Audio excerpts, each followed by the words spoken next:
Hello, magandang gabi sa inyong lahat. Good evening to everyone. You're anywhere or somewhere in the world, magandang araw sa inyo. Depends on your time zone kung nasaan man kayo. But anyway,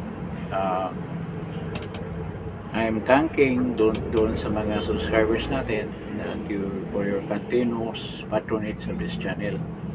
At doon sa mga would-be subscribers, I'm hoping that you will not hesitate to subscribe dito sa channel na to. You will know, you will learn much of knowing a lot of things with regards to the political situation that is happening in our country in a day-to-day basis. Dito naman sa Justin Talk News PH, we don't usually rebroadcast news as what you've seen with the other channels na they are rebroadcasting yung mga news from a lot of sources from the mainstream media and from independent sources.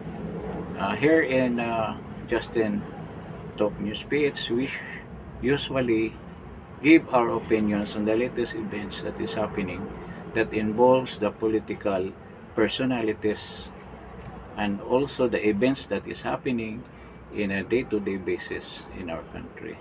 So you will have a view of our opinion, our commentaries.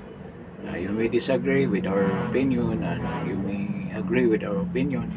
This is a free country and we are free to say what you want to say, and we don't want to prevent anybody to say what they want to say. That's what we call democracy, and that's what we call freedom that is enshrined in our Bill of Rights in our Constitution. So ganito tayo dito sa Justin Talk News PH. Meron tayong mga opinions na medyo hindi pa nasasabi ng ibang mga channels, and I hope you will find it very informative or added to the information that you want to have with regards to the political situation in our country. Tonight we will be discussing about the recent speech of PBBM during the Partido Federal ng Pilipinas Convergence Forum of Leaders in Manila Hotel. I think that happened 2 days ago or 1 day ago. And dito sa ano na to, parang meeting ng mga leaders ng kanilang partido. Itong partido na to kasi na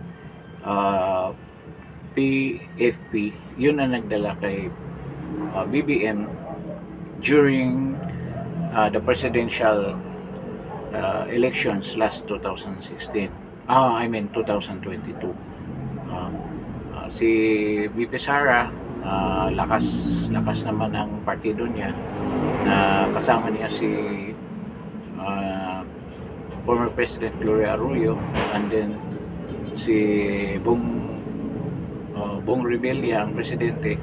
Then I think Martin Romualdez is a deputy chairman, behind President Gloria Arroyo. So yun ang the last election. Ngayon itong PFP, actually this is a party that supports President Duterte, but in a stroke of fate nalipat ito kay PBBM kasi yung partido ng father niya na Kilusang Bagong Lipunan, ito yung prominent party ng kaniyang father, ay parang hindi niya dinala yung partido na yun.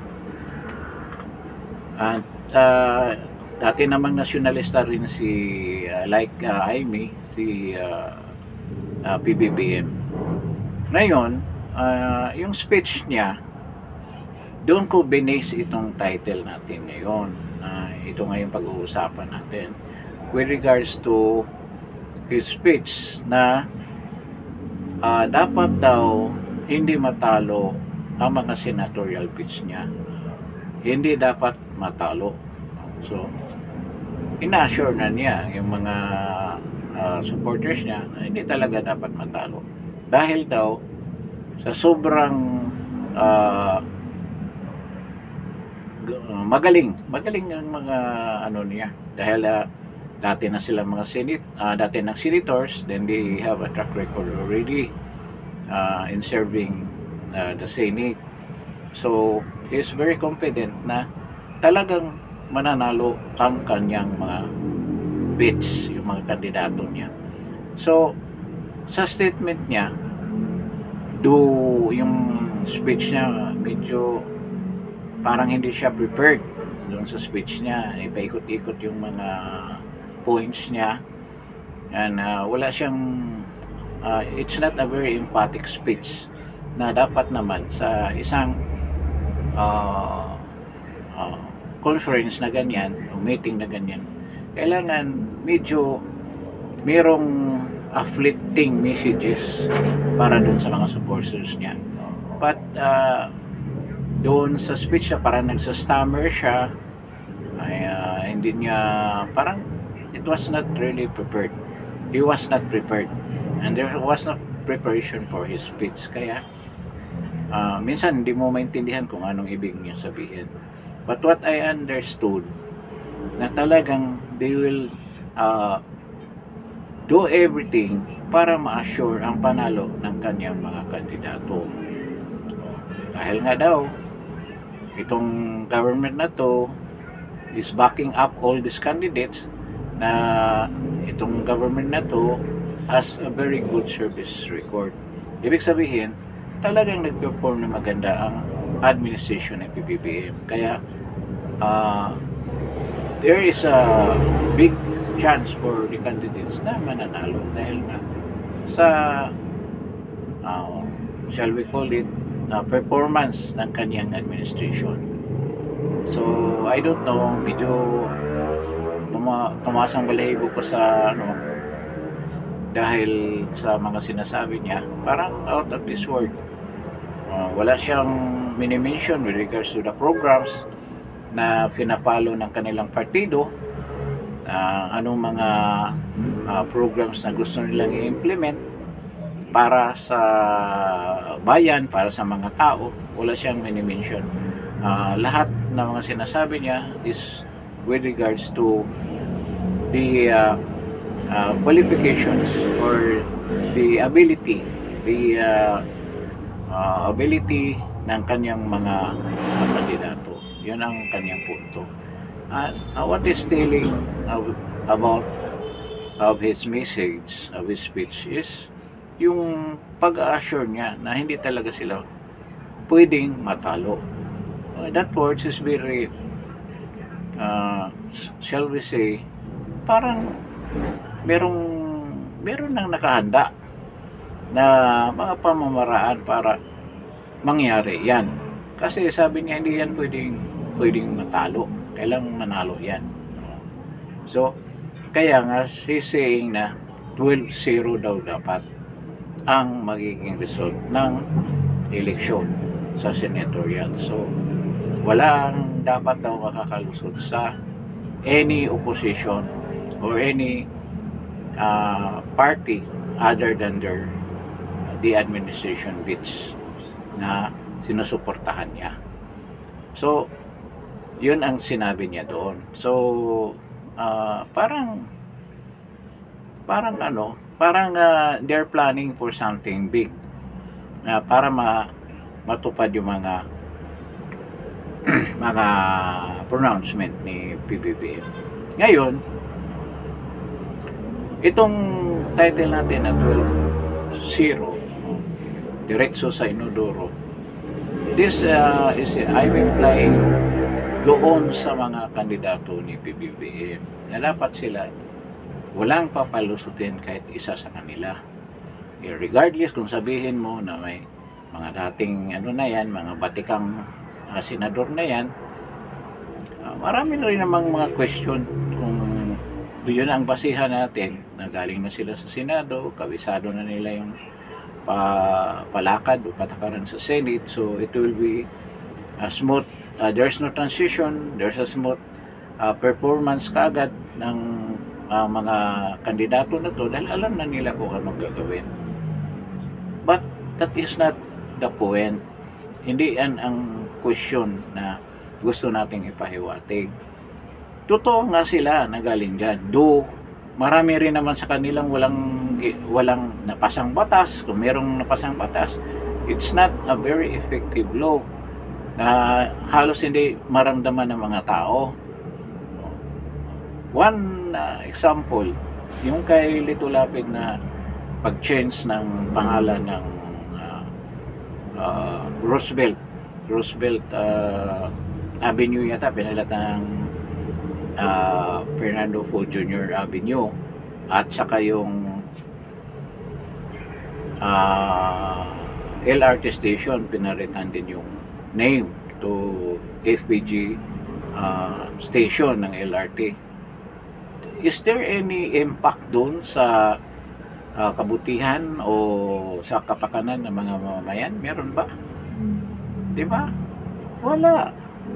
So meron pa siyang isang pinasa na batas with regards to na libre na raw kumuha ng abogado para doon daw sa mga hindi maka-afford na kung mayroong mga kaso na hindi nila kayang i-shoulder ang attorney's fees at ang pagdepensa ng abogado sa court of law, meron na raw batas na magsasaad na kailangan silang depensahan ng isang lawyer. Pero nandiyan ang PAO Public Attorney's Office, ang tagal na niyan. At do sabihin natin ng isang PAO lawyer, marami siyang inasikaso ng mga kaso sa iba't ibang mga tao, but still nandyan yung PAO. So what's the use of your law? Sample lang yan. Ngayon, ang point ko dito, sabihin natin, nag-perform si Lacson, nag-perform, though marami rin naman siyang diretsuhan, marami rin naman siyang corruption na involved siya, though hindi natin masabi na guilty siya doon sa mga charges ng corruption na yon. But still, meron siyang ginawang hindi maganda. Diba? Ang tagal na niya dyan sa Senado. Si Tito Soto, ganun din. Palipat-lipat. Do sabihin natin, experience siya dahil nga simula noon, nandyan na siya. At gusto niyang bumalik. Ano bang naitulong niya talaga sa mga tao? Doon sa operational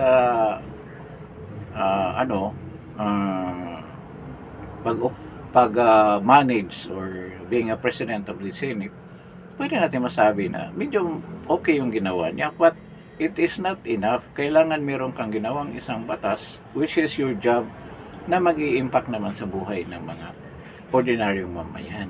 One example of that is yung ginawa ni Senator Bongo. Talagang ramdam ng mga tao kung anong impact yung ginagawa niya mga batas, yung malasakit center, yung mga ganyang klase na kaagad maramdaman ng mga tao, lalo na may nag-i-house na hindi kaya magbayad ng hospital bill. Ito yung tinugunan ni Senator Bongo. Yun ang mga sample ng mga batas na kailangan natin on livelihood, on hospitalization, o health problems ng ating mga mamamayan, o sa education. Ganon. Ngayon, for instance, si Pacquiao, do you remember any law na pinasa niya na nagkaroon ng benefit ang mga simpleng mga mamamayan? Diba? Sa tingin ko, wala akong maalala Ito naman si pinagmamalaki ni Bong Revilla na yung batas daw niya na if you reach 80 years old, 90 years old, 100 years old, meron kang pera matanggap sa gift hanggang 100 years old. Ang tanong ko, hintayin mo pa ba na aabot ako sa ganyang edad? Why not ngayon pa lang, bata pa ako, bibigyan mo ako ng tulong para umabot ako sa ganyang edad? Hindi naman siguradong aabot ka ng 80 o 90 o 100 years old. So that's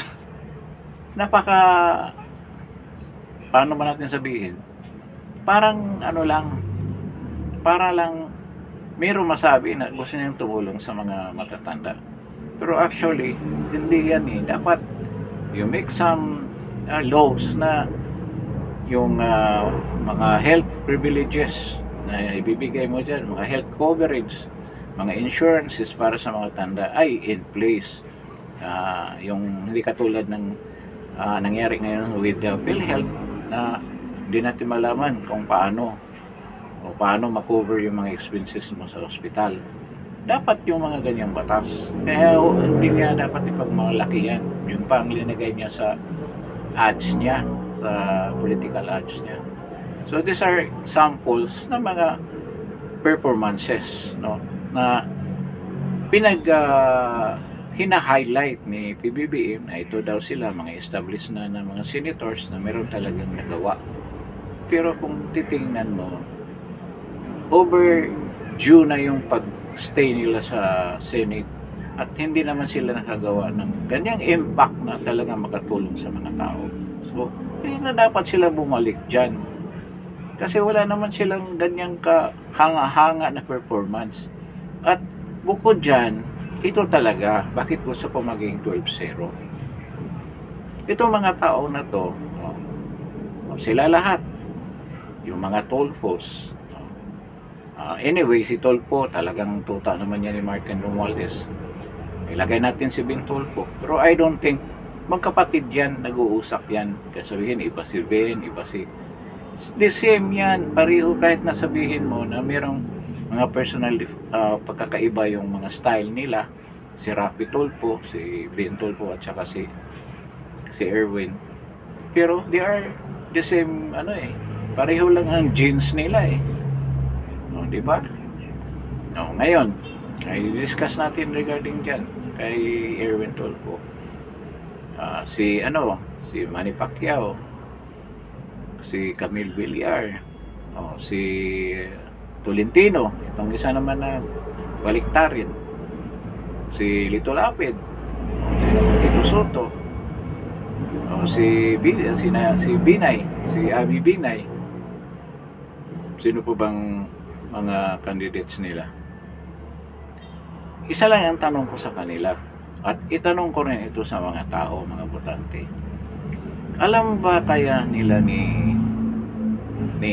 itong mga kandidato na to na sinusuportahan ni PBBM kung anong ginagawa ni PBBM sa bayan natin? Hindi pa nila nakita yung corruption, ang sobrang pagsamantala, ang operation na ginawa ng administration na to sa mga Duterte, sa mga kalaban niya sa politika? Yung corruption na lang, doon na lang tayo. Yung inefficiency nila, nung hindi na pagganap sa mga tamang serbisyo para sa mga tao during calamities.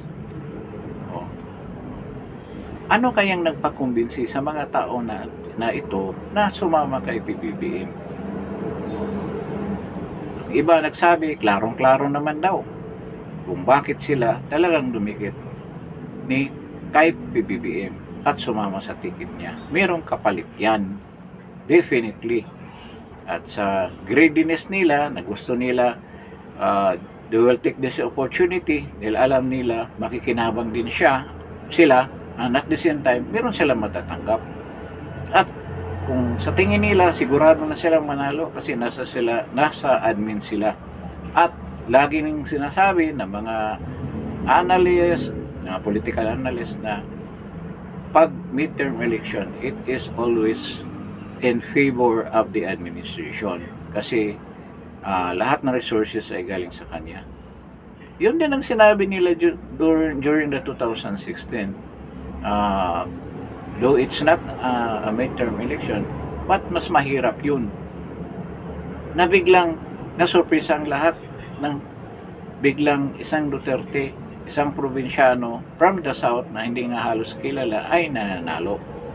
So, yung mga declaration na yan na advantage yung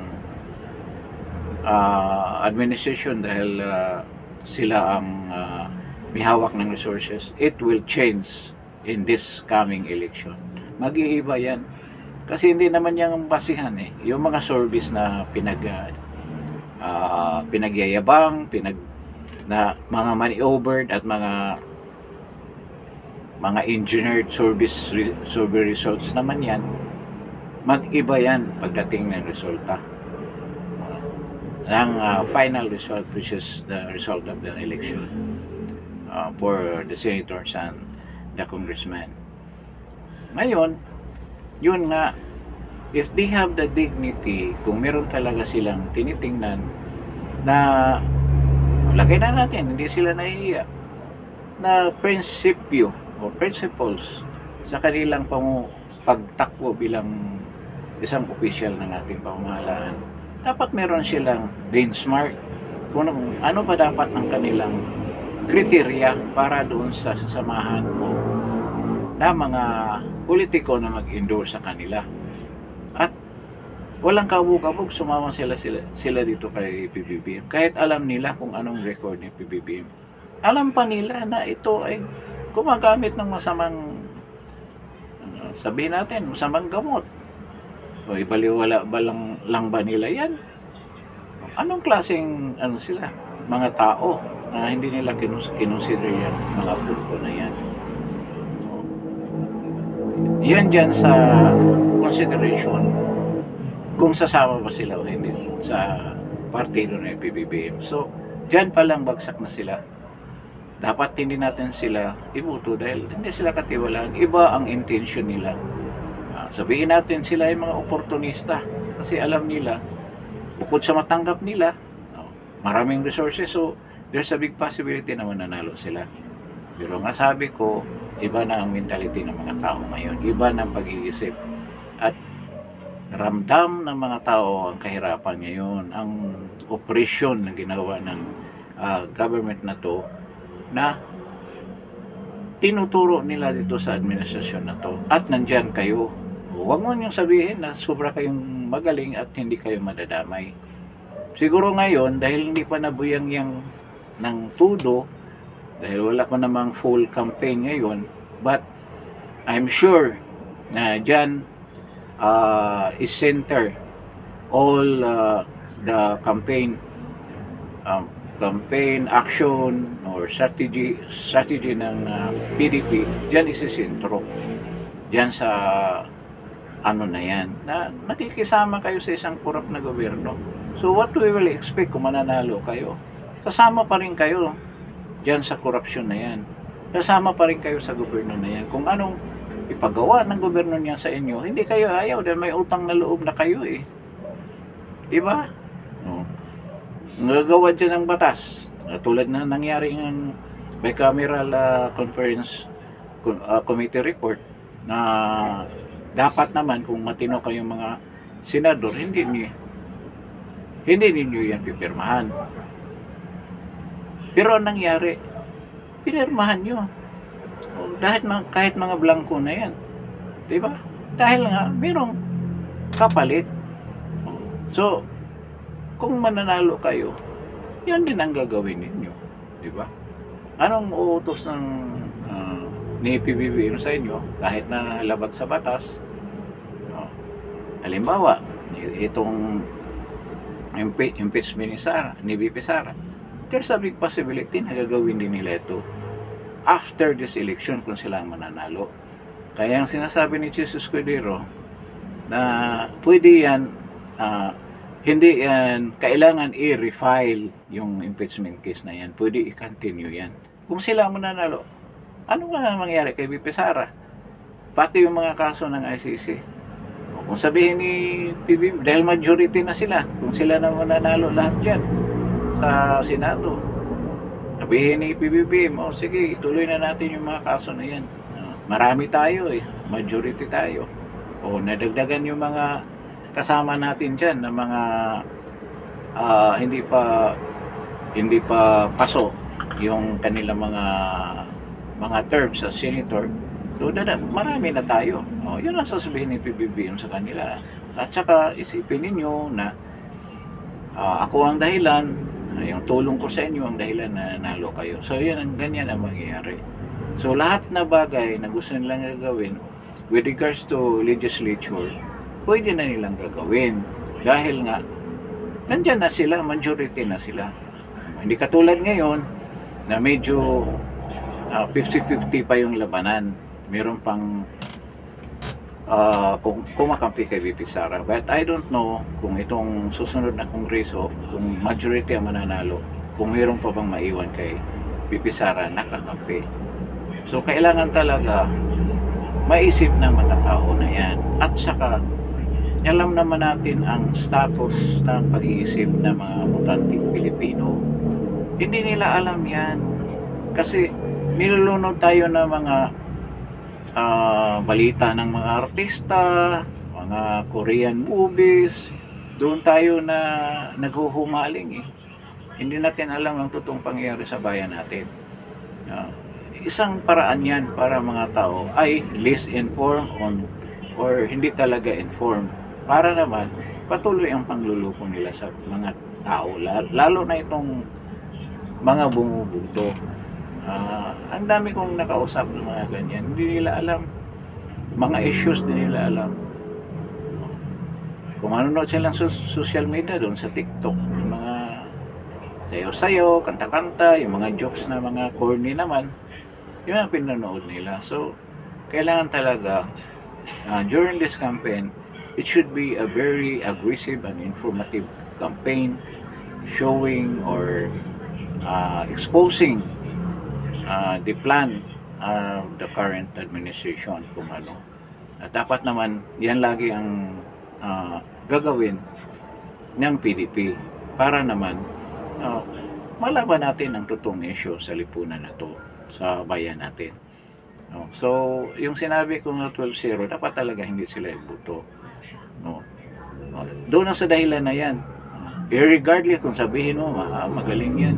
Ba't sumama siya dyan? Alam naman niya kung anong klaseng tao yan Hindi ba nila alam yan? Yung pagtanggap pa lang nila doon sa nomination or sa pakiusap nila na sasama sa ticket, malaking question na yun. Diba? Kahit sabihin natin kailangan talaga sumama sila doon dahil ganito para siguradong manalo. Dinidisregard mo ba yung prinsipyo mo?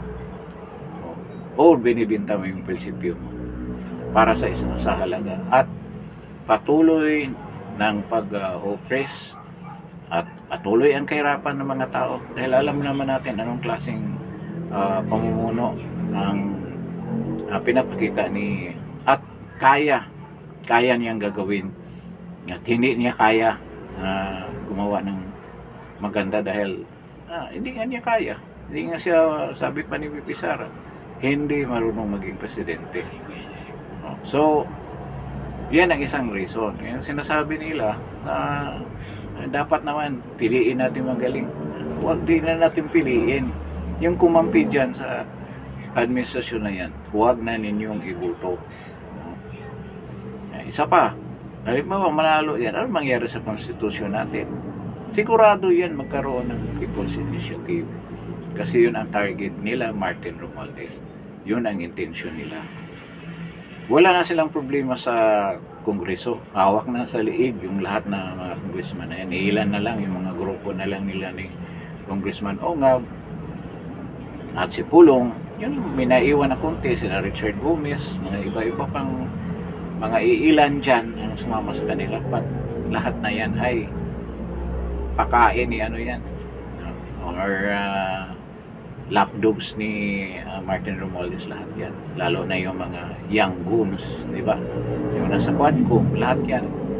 But Hindi sila nakakasigurado with this coming election. A lot of people are already informed at alam na mga tao kung anong mga ginawa nila dyan sa Quadcom na yan. And then mayroong mga information that are coming na mostly of the members of the committee in Quadcom medyo tagilid na sa mga lugar na tatakbuhan nila. Medyo naepektuhan sila. So, yung mga tao nakikinig sa mga hearings na yan at nakikita ang mga kabalastugan na ginawa ng mga congressman, congresswoman na yan. So, ito, kung talagang manalo ang majority ng administration na mga senador, talaga yung People's Initiative, may ipasa yan. May ipasa yan. Nandiyan na, nakapwesto na si Jesus Solero. Sila Grace po. Puro tauhan ni Martin yan. Sumusunod kay Marcos yan. Di ba? So, wala na. Si Rizal Tiveros. Kaya yan ang ano dyan. Yan ang sitwasyon. Kaya nga dapat tayo mag 12-0. Wala talagang ibubuto natin kahit isa dyan sa mga kandidato na yan. Yung sinabi ko lagi rin dito sa mga nakaraan ko mga vlogs na lahat na plano ni PBBM at ang grupo niya si Martin at saka si Lisa, yung mga ginawa nila kay Sara, pumalpak lahat yun. Di ba? Unang-una, gusto nilang i-demanda si President Duterte sa ICC, pambisigan. Ano nangyari? Nagalit si Trump sa ICC. Nagkaroon sila ng sanction. Hindi na sila pwedeng bumiyahe doon sa mga kalyado ng ng US. Kalyado ng US. Siguro hindi na sila bibigyan ng visa. I-freeze yung mga assets nila. Kasama yung pamilya. So yun nangyari. So parang favorable kay President Duterte yung nangyari. Kalyado tayo ng US. So definitely yung mga ICC rapporteur na yan na pinagyayabang nila ni Trillanes ay hindi na makapunta dito to investigate at lalo na mag-file ng kaso. So tapos na yung pagyayabang ni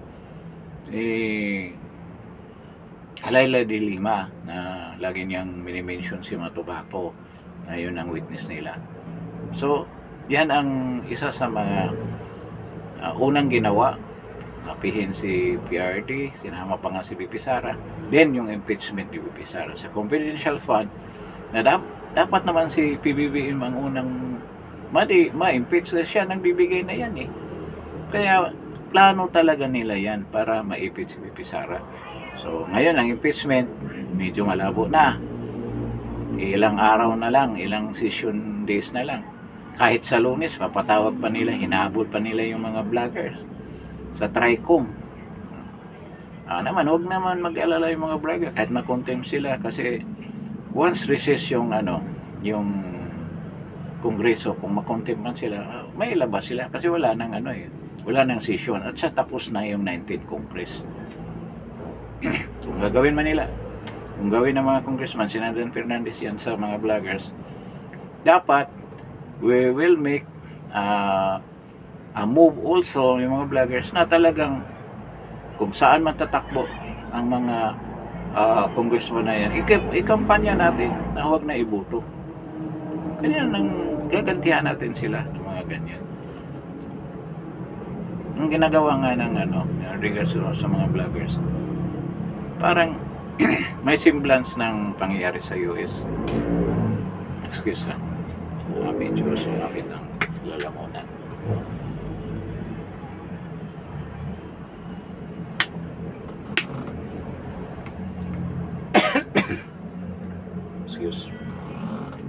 Sa US binalik na yung freedom of the press, yung pagpigil sa mga media. Excuse.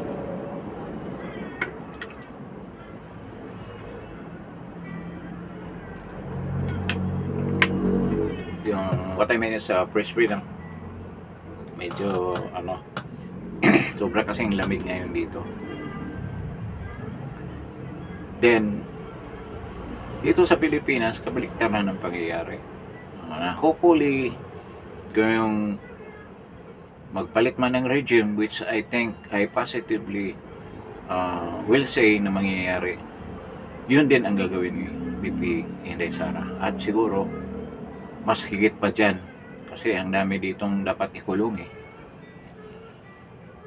Yung iba pa nga, medyo brutal. Nagpo-propose ng firing squad doon sa mga plunderer. So, okay yan. Tingnan natin kung ano mangyari. So, una nilang ginawa, charge ng si PRD, sa ICC, pinilit talaga nila magka-issue ng warrant of arrest. Ito naman si Trillanes, pinangalandakan na nandyan na daw yung warrant until na wala at nabukya pa. Bukyang-bukya na yan. Hindi na yan mangyayari. Di ngayon yung impeachment ni BP Sara. Pangalawa, wala rin, palpak. December pa lang, naramdaman na ni PBBM na delikado kung gagawin nila yan. Mag-people's power, mas mapabilis ang pagbagsak nila. So yan talagang reason na hindi nila tinuloy yung impeachment ni BP Sara. Naging totoo. Ilang araw na lang, wala pang any complaint yan sa tatlong complaint na yan na na-endorse sa Committee of Justice sa Congress. Or merong na pass break na complaint sa Senado, sa tribunal. Marami silang sinasabi na wala na raw oras at kahit na daw maipasa or may submit doon, may endorse sa Senado, hindi na raw yan masikaso dahil campaign period na. Mga alibay lang yan. Pero sa totoo lang, takot sila na ituloy yan. So, hindi nga maituloy. Hindi nga nila itutuloy. So, they have another option. Ito yung option ng election. At alam naman natin kung anong nangyari during the last election. Tanungin natin si Glenn Chong. Yung mga paulit-ulit niyang sinabi. Yung mga, kasi he's working with this couple for free pa nga daw. So, excuse.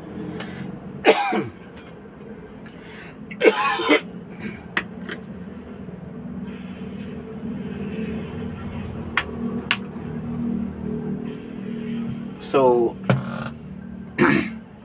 excuse. So, yun ang gusto nila mangyari ngayon. Ang election, it will be rigged. Sigurado yun. Nangyari na nga noong 2022 kasi sa takot niyang matalo kay Leni Robredo, sabi nila, there was an added 8 million votes na binigyan ng Smartmatic para makapantay man lang kay BP Sara. Kasi masyadong malapit si Leni Robredo. I think it's 20 million, like that. So, kung hindi pa yun nag-join yung dalawa, or walang unity team, wala, talo talaga siya. Yan ang ginawa niya kay BP Sara. Ganyan talaga. Napapagod na ako sa paulit-ulit na yung pagre-recall na masakit na pangyayaring yan, yung pagtataksil niya kay BP Sara. So, yun ang option nila. I don't know if this is the final option. I don't know kung matatalo sila, what will happen. Which I'm sure yan ang mangyayari. What happened in 2016 ay mangyayari ngayon. And they will be in a big surprise. They will witness a big surprise. And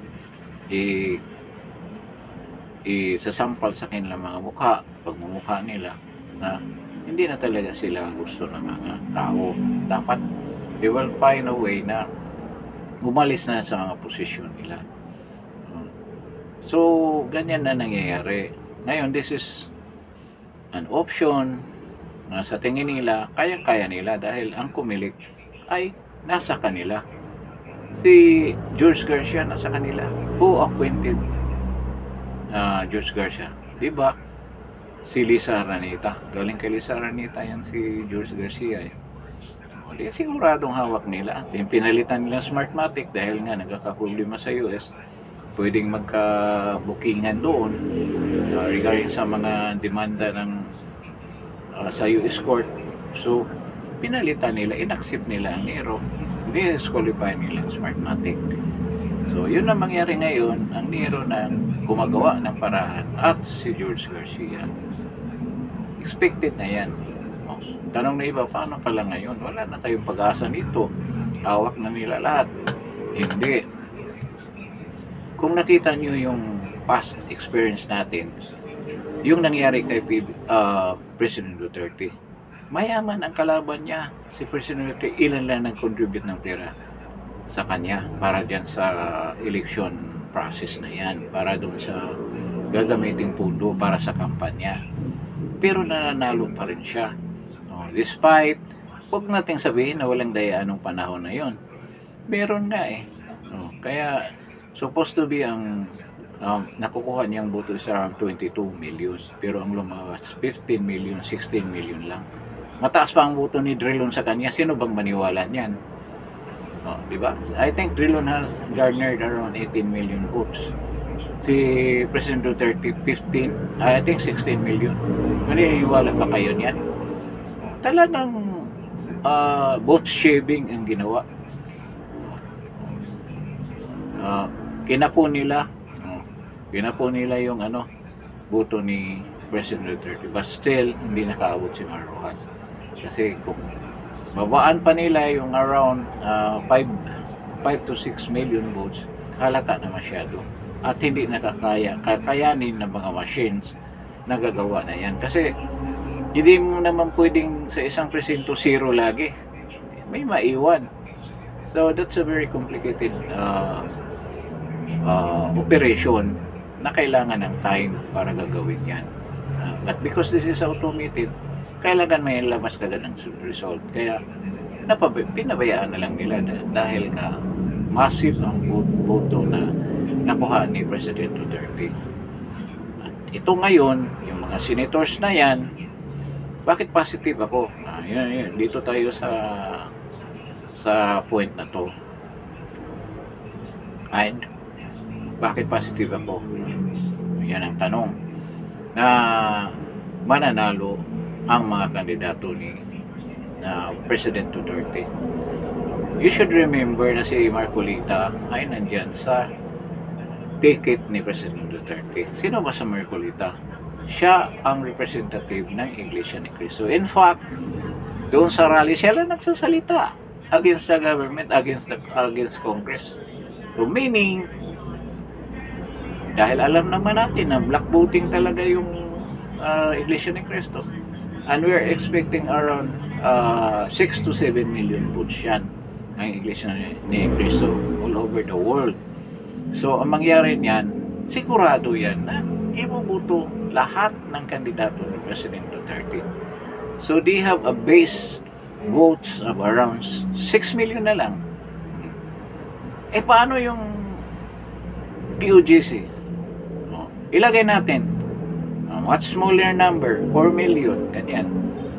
4 million or 5 million, 6 million, that's 10 million already. So all the candidates sabi nga nila masyado namang elementary yung competition mo. But yan nga this is elementary, but that is a realistic estimate. Kasi marami daw factor and analyzing data, mga ganun. Hindi na nga data yan kung dumaan din kayo ng pag-aaral ng statistics, dumaan din ako ng pag-aaral ng statistics, more than that pa nga pero if we simplify everything, ganyan ang mangyayari. Bakit yung mga senador na yan nagpupunta sa Iglesia ni Cristo? For that purpose, para makuha ang buong black vote, ang blocky na boto ng Iglesia ni Cristo. At I don't think na hindi yan gagawin ng PUGC with what Pastor Kibuloy have undergone until now, including the members of PUGC. May kasamang galit yan, disgust, and hatred sa pamahalaan na to. So ang mangyayari niyan, 6 million plus ilagay natin, 4 million lang yung QGC. That's 10 million. 10 million votes is 10 million votes. Hindi mo ma-disregard yan. Ang mga kandidato ni PBBM, they will gagapang sila para kumuha lang ng mga boto. Pero ito, nandyan na, nakahanda na yung mga boto na yan para sa mga kandidato ni President Duterte. So nakita niyo yung advantage, nandyan na kaagad. Yun ang kinatatakutan ng mga senatorial bids ni PBBM. Ngayon na, sorbi-sorbi na yan. Nauna si Tulfo. Nakakasigurado ka mabintin mo yan. With iilan lang tao ang tinatanong mo. Dito, meron nang naka-reserve na 10 million. Ilan lang ang kailangan nilang boto. Around 6 to 7 million. Kasi yung usually ng pang 12 na senator, usually gets around 14 to 15 million. Diba? Yung mga members na yan, maraming kamag-anak yan. Hindi pa natin sinama ang DDS. Hindi pa natin sinama yung mga OFW that are most OFW are supporting President Duterte. Saan nakukuha ng boto si yung mga yung dati nilang mga kapartido, yung baluarte nila, doon siguro sila kumuha. Pero this is a senatorial wala namang definite na baluarte yan. Hati-hati lahat yan. Saka hindi ka naman dapat mag-focus. Kasi this is a nationwide campaign dapat gagawin ng isang senador. So, makikita mo kung maging agresibo lang lahat na mga supporters ni PRD, siguradong tagilid sila. Tagilid talaga. Lalo na kung sasama si BP Sara. Kasi lahat na sentiments ng mga tao nandoon sa na-o-oppress. Sino bang na-oppress? Di ba si BP Sara at saka si PRD? Kakampi ka ba? Plus, yung personal na naramdaman ng mga tao, yung kahirapan. They have undergone difficulties kahit sa pagkain, lahat, mga bayaran, o yung price of commodities, talagang halos hindi na makakaya. Saan ito magre-reflect? Kay PBBM. Sino mga kandidato ng PBBM? Yung mga senador na yan. Simple lang sabihin mo, gusto ba niyo magpatuloy itong paghihirap natin sa bansa na to? Sige, boto nyo yung mga senador ng PBBM para patuloy tayong maghihirap. Ganun lang yun. Napakasimpleng tagline sa campaign na madaling maintindihan ng mga tao. Gusto ba nyo magpatuloy ang korupsyon? Hindi matitigil yung korupsyon na yan sa ating pamahalaan, na yung mga pera na dapat mailagay sa benepisyo ng mga tao, sa serbisyo, sa pangkalusugan ng mga tao, ay binubulsa ng mga ito. Gusto ba ninyo magpatuloy yan? Sige, buto niyo yung mga kandidato ng PBB. Ganyan lang kasimple. Kung nasa stage ka, magsasalita ka, dapat yan ang sasabihin mo. Always emphasize corruption, na totoo rin naman na nakikita ng bawat Pilipino yung ginagawa nila. So, hindi mahirap mangampanya ng ganyan. With PBBM mas kalaban natin, hindi mahirap. Kasi mismo siya pagtingin mo lang kay PBBM, the weakness, the inefficiency, the hindi pagiging compassionate doon sa mga naghihirap, lahat na disadvantages. Ang kakapala ng mukha, ang bisyo nila, di ba? Kaya kung ako ang campaign manager, madali lang sila tibagin dapat naman yun ang gagawin natin, kahit na hindi tayo involved in the campaign per se. Tayo personally should do that. If you want change, na totoong change sa bansang ito, at matigil na itong kahirapan na ito ng mga tao. Alam mo, minsan napay-standby ako ng coffee shop.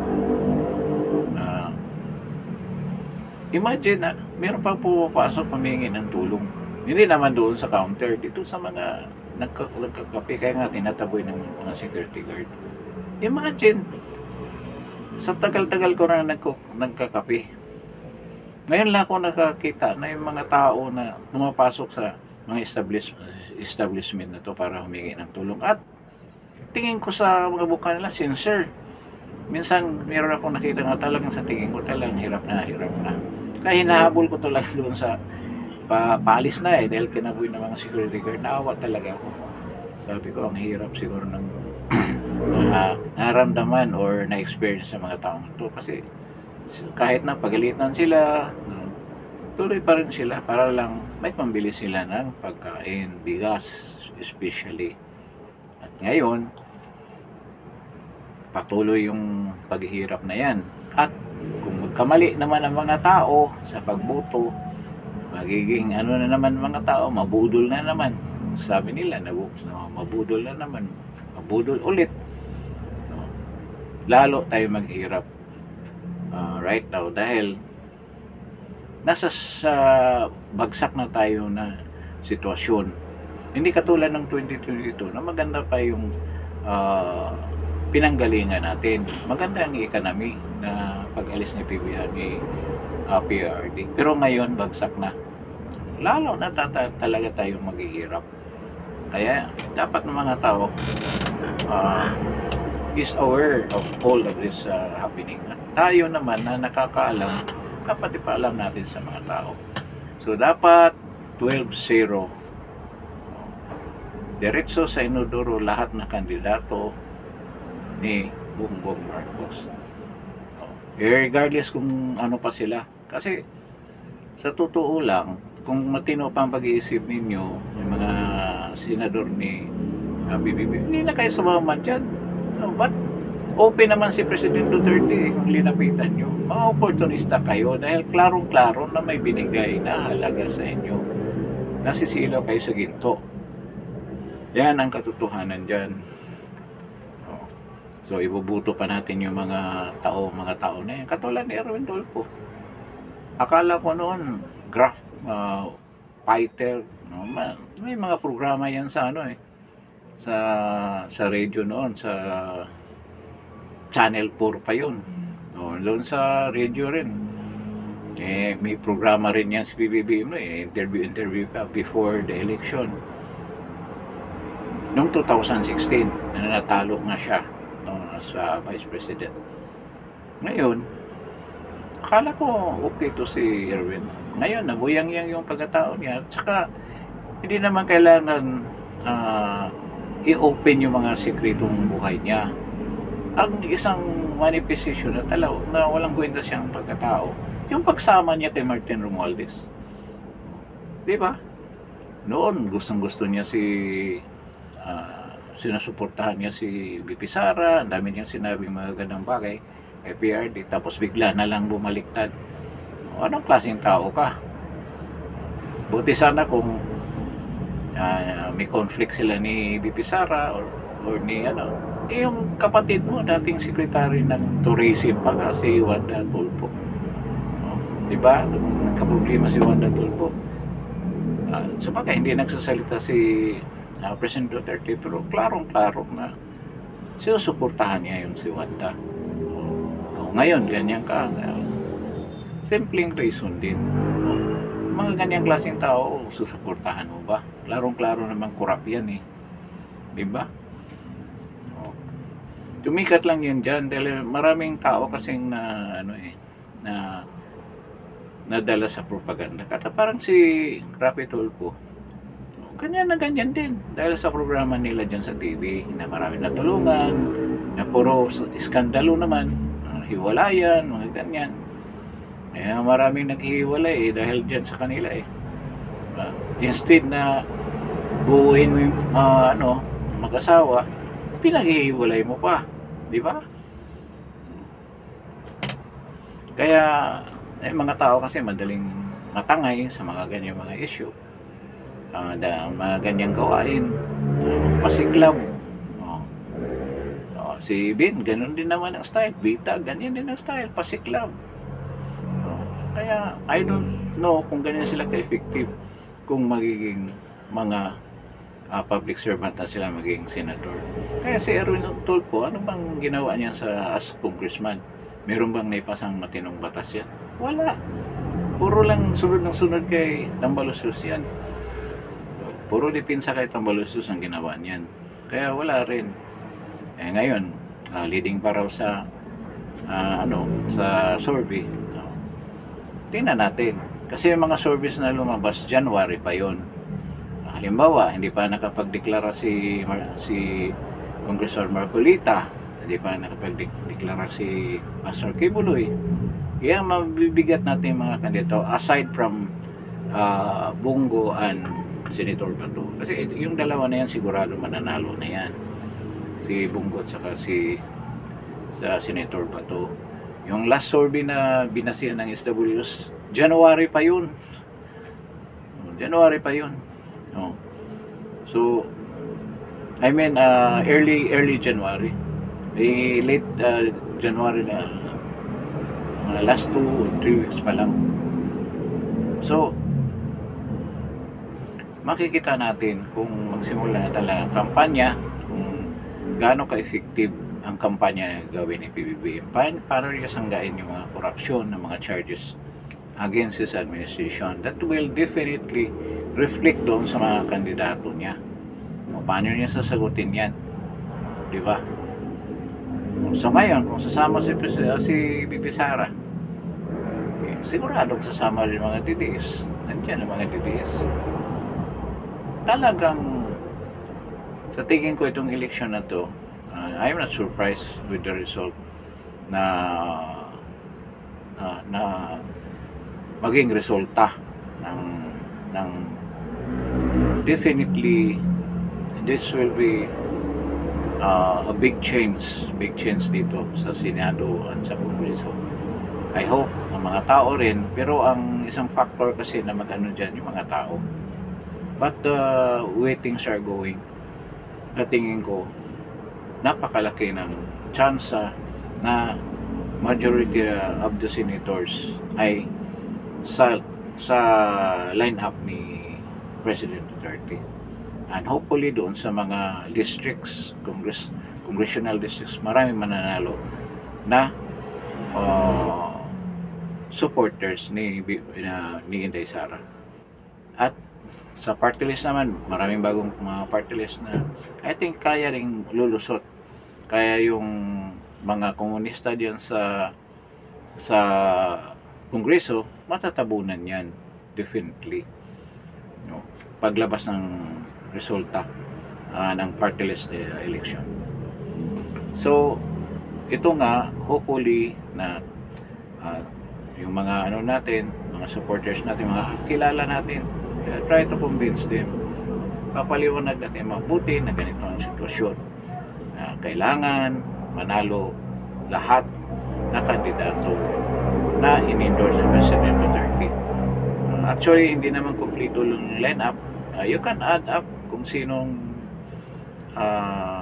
idagdag nyo. Basta yan actually, si Vic Rodriguez hindi naman kasama dyan sa line-up ng PDP. Pero in-endorse siya ni President Duterte. So, kasama na yan. Then, Pastor Kibuloy is officially accepted na as an official candidate ng PDP. So, siguro, hanggang dito na lang tayo with regards to this topic, with this pinag-usapan natin itong gabi na to. I hope I have given you some opinion with regards to this matter. Dito naman sa Justin Talk News Page, these are opinions na binibase din natin sa mga observation natin with regards to the events that are happening in our country today. So, hoping na I give you some information and opinion and views and reactions. You may agree or may not agree. This is a free country, but sana naman pag-isipan din niyo ang pangyayaring ito, ang sitwasyon na to sa bansa natin. So if you're living abroad or listening from abroad, I hope you can inform yung mga kaibigan nyo, ng mga kamag-anak nyo dyan sa abroad na ito yung sitwasyon natin dito sa Pilipinas ngayon. So with this, maraming salamat sa pakikinig ninyo, sa pagbisita ninyo dito sa Justin Talk News Feeds. At sana naman, I'm requesting, kasi sabi ng YouTube sa akin, sa ilang thousands na ba yung views ko, medyo marami-rami na ng konti. Pero 1% lang, 1% lang daw, what happened, sabi, 1% lang yung nag-subscribe. But anyway, what is important is that na-inform ko kayo, whether you subscribe or not, but I'm asking you or requesting you to subscribe para naman patuloy ang pagbigay natin ng mga information dyan sa inyo. And if you like the video, press like and then share it to your friends. Despite kukunti lang tayo, ilan lang ang nakikinig, we will continue to inform. Kasi ang intention naman natin dito na matutulungan natin ang bayan natin para makamit natin ang totoong kalayaan natin. Lagi kong sinasabi na doon sa mga lugar na pupuntahan ko na medyo hindi sila free, wala silang freedom, wala silang kalayaan magsalita, ang ginagawa, kahit na buhay nila, binubuhis nila para magkaroon sila ng freedom, democracy, at right to say what they want to say. So dapat yun ang gagawin natin dito. That is what is important, to preserve our democracy, our freedom, and our right to say what we want to say. So hanggang dito na lang ulit. This is Justin Talk News Feeds. Thank you for listening and see you in my next broadcast. Thank you po. Good evening sa lahat.